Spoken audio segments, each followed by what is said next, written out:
السلام عليكم ورحمة الله وبركاته. ازيكم عاملين ايه؟ بما اننا بقى بدأنا الحر، عملت لكم النهارده شوية رز بلبن قمر كده زي ما انتوا شايفين. نقول بسم الله ونبدأ. اول حاجة غسلنا كوباية رز حوالي 200 جرام، غسلناهم غسلة حلوة وبعدين نزلناهم في الحلة اللي هنعمل فيها. هنستخدم حلة واحدة بس. بعد ما غسلنا الرز هننزل عليه بلتر مية، حوالي 4 كوبايات تقريبا. بس في اي حاجة معيار لتر، بس حطي عليه مية فترة، مش سخنة ولا اي حاجة، مية من الحنفية. هنغطي عليهم على نار هادية لحد ما تستوي الحباية، تستوي معايا كده. على جنب بقى هجهز الخليط بتاع النشا. هحط 3 معالق نشا، وللامانه هما بالظبط هيبقوا 4 معالق، لان انا زودت معلقه في الاخر ما كانتش في الفيديو هنا. لقيت ان هو لسه شويه سايل، فكان محتاج لا معلقه كمان. بعد ما حطيت النشا هنزل بمعلقتين كريم شانتيه. مش عاوزه كريم شانتيه خلاص مفيش مشكله، يعني هو مش حاجه اساسيه، هو بتعزز الطعم. ممكن تضيفي مكانهم معلقتين لبن بودر، تضيفي مكانهم حته قشطه، اي حاجه. وبعد كده هنزل بربع كوبايه ميه، حاجه بسيطه كده بس عشان ان انا ادوبهم فيها. وقبل ما انزلهم في الحله على الرز بلبن هيكون ان هما مسكوا شويه كده، هاخد شويه لبن بس من اللي في الحله كده، يا دوب اخفف بيهم يعني عشان القوام ينزل بس مش اكتر، عشان ما نبقاش زودنا ميه كتير على اللبن يبقى تقعد تبقبق مننا في الاخر كتير، لان كتر الميه تخليها تبقبق في الاخر. هنسيبهم على جنب ونروح نشوف الرز. هنا الرز كان محتاج تقليبه، كان لسه بيستوي ومحتاج تقليبه، يعني كان لسه ما استواش والميه لسه ما قلتش لسه كتير. هنفضل نقلب فيه شويه زي ما قلت لكم، هو على نار هاديه، ونفضل نقلب فيه عشان ما يلزقش مننا في قعر الحله. بعد شويه رجعت له، يعني كان الى حد ما استوى، كان في شويه ميه بس حاجه بسيطه يعني مش كتير، يعني عادي مش هيسببوا مشكله. هنسيب الخليط في الاخر يبقبق كده شويه فهم هيتبخروا. تمام. هبدا بقى اضيف اللبن. اللهم صل على النبي. هتبقى الكوبايه رز عليها 2 كيلو لبن، واللبن ده لبن فلاحي كامل الدسم، كان لسه متغليش وكده. هنفضل نقلب بس حاجه بسيطه كده، وبعدين هننزل بالسكر. السكر هنا انا حطيت كوبايه سكر، كان السكر مظبوط جدا وحلو جدا. في ناس بتحب ازيد، فانتي تقدري تدوقي بعد ما تدوبي السكر وتظبطي السكر على حسب ما تحبي، لكن هنا انا ضفت كوبايه سكر بالظبط.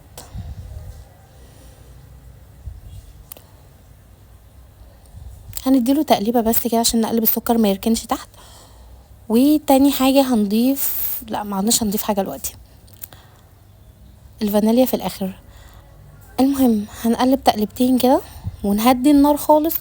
كل شويه تيجي تقلبي فيه بحيث ان هو ما يلزقش تحت والرز يلزق تحت واللبن لسه فوق، لا كل شويه كده قلبي حاجه بسيطه يعني.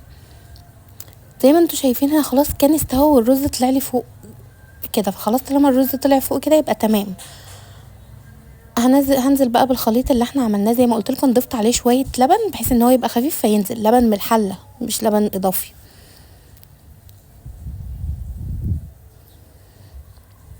بس وهديله بقى تقلبتين كده 3.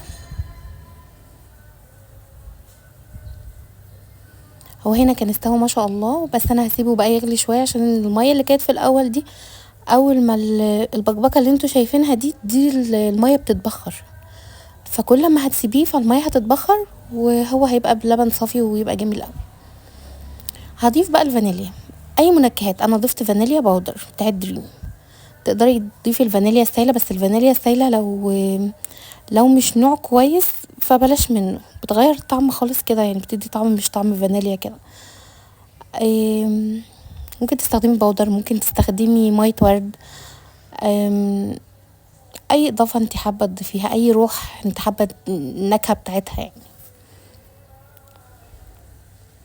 هنا هسيبه يبقبق شويه يغلي كده ويقعد يطلع الفقاعات اللي هي فيه ده لحد ما يعني يتقل شويه برضو والميه تقل. هنا الحمد لله كان جاهز، بس زي ما قلت لكم في الاول انا ضفت معلقتين نشا. لكن هو كان محتاج، وانا بعمله يعني بعد ما حطيت في الاطباق فرجعت لا ضفت معلقه نشا تانية في شويه لبن، وقمت حطاهم شويه لبن من الحله دي. تمام. انا كنت حاساه خفيف سيكه كده شويه، فكان لا كان محتاج معلقه نشا. انا هكتب لكم المقادير كلها في صندوق الوصف ان شاء الله. بس وهنسيبه بقى على جنب يبرد.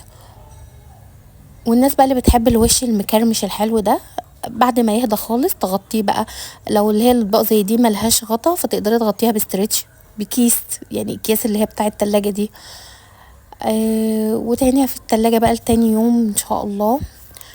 هيطلع حاجة قمر معاكم زي ما انتوا شايفينها كده، ووش مكرمش وحاجة كريمي اخر حلاوة.